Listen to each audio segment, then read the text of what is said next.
안녕하세요. 서울메이트입니다. 오늘은 첫 번째 시간인데요.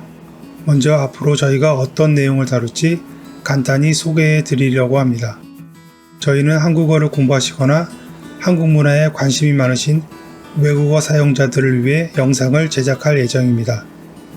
그래서 다소 천천히 이야기할 수도 있습니다. 또한 다국어 자막도 함께 제공할 예정입니다. 영상 대본은 파일로 작성하여 업로드할 계획이니 필요하신 분들은 내려받아 사용하시면 됩니다. 저희 소개는 이렇게 간단히 마무리하겠습니다. 오늘 이야기할 내용은 책 소개입니다. 유시민 작가님이 집필하신 그의 운명에 대한 아주 개인적인 생각이라는 책입니다.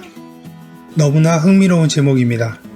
정말 많은 시민들이 알고 싶어 할 내용일 것 같네요. 그래서인지 교보문고 기준으로 현재 사회 정치 부분 1위입니다. 책 소개는 출판사 서평에 나와 있는 내용을 일부 이야기하는 방식으로 진행하겠습니다. 분명한 것이 하나는 있다. 조국과 윤석열의 운명이 완전하게 엇갈린다는 것이다. 둘의 싸움을 둘 모두 명예롭게 끝낼 방법은 없다.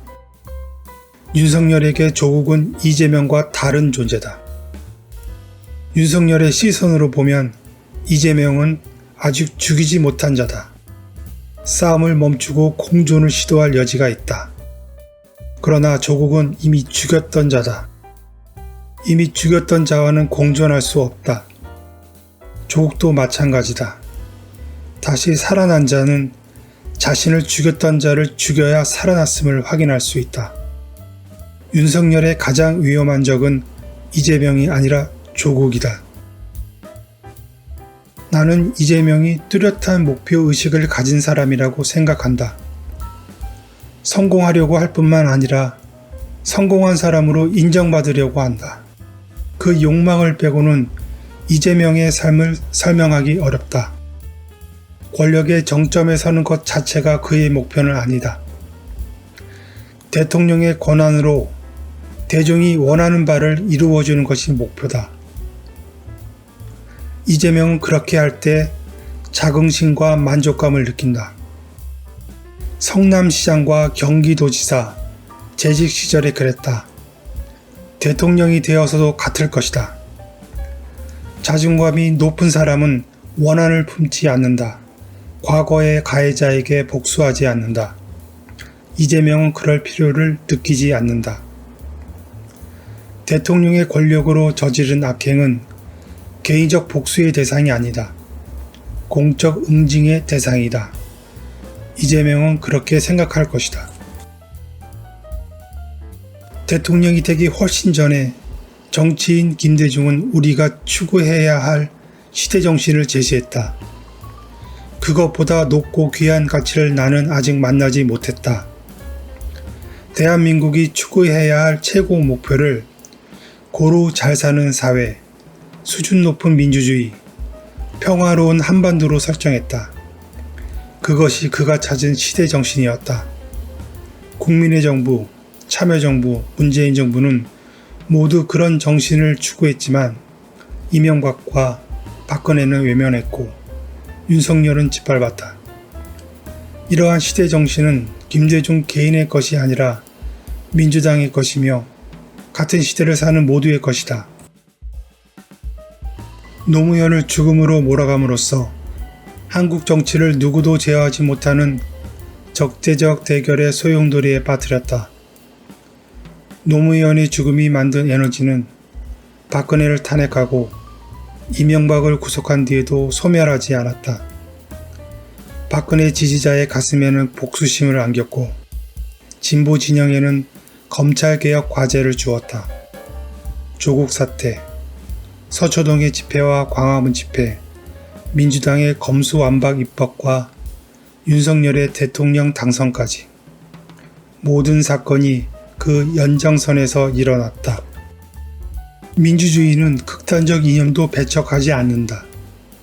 극단적 이념을 왜 극단적이라고 하는가? 극소수만 이해하고 찬성하니까 극단적이라고 한다. 그런 이념은 사회를 위협하지 않는다. 반드시 틀린 것도 아니다. 다수의 이해와 지지를 얻으면 사회의 통념이 된다. 노예 해방, 인민주권, 페미니즘도 처음에는 극소수만 옳다고 여긴 극단적 이념이었다. 민주주의가 배격하는 것은 극단적 이념이 아니라 다른 이념을 폭력으로 공격하고 말살하려는 독선과 불관용이다. 다수파든 소수파든 상관없다. 자신이 옳다고 여기는 이념을 폭력으로 타인에게 강요하는 행위는 용납하지 말아야 한다. 완벽하지 못하다는 이유로 비난받을 수 있다는 것을 안다. 그러나 그 때문에 움츠리지는 않는다. 불완전한 모습으로 두려움을 애써 억누르면서 때론 길을 잃고 방황하면서 자연이 준 본성에 따라 사회적 미덕과 선을 향해 나아가려 한다. 마찬가지로 불완전한 사람들과 손잡고 위로하고 격려하면서 내일의 세상을 오늘보다 무엇 하나라도 낫게 만드는데 힘을 보태려 한다. 윤석열을 보면서 마음에 새긴다. 서로에 대한 불신과 불관용이 악의 지배를 연장한다는 것을. 부족한 그대로, 서로 다른 그대로 친구가 되어 불완전한 것을 관대하게 대하면서 나아가야 악을 이겨낼 수 있다는 것을. 유시민 작가님은 불치병 같던 제 중2병을 치료해 주신 분입니다. 여전히 가렵고 답답하던 곳을 시원하게 긁어주고 계시네요. 과거와 현재, 한국에서 정말 중요한 이름들이 거론되고 있습니다. 김대중, 노무현, 문재인, 조국, 이재명, 박근혜, 이명박, 그리고 윤석열. 지금 한국은 본격적으로 더위가 시작되는 것 같습니다. 올 여름은 얼마나 덥고 답답할지, 전기요금이 얼마나 더 오를지, 그리고 물가가 얼마나 더 오를지. 이런 힘든 시기이지만 선풍기 틀어놓고 읽기 참 좋을 것 같네요. 오늘 이야기는 여기까지 하겠습니다. 방송 대본은 파일로 만들어 놓았으니 필요하신 분은 내려받으세요. 오늘 내용이 좋으셨다면 구독과 좋아요 부탁드립니다. 다음에 만나요.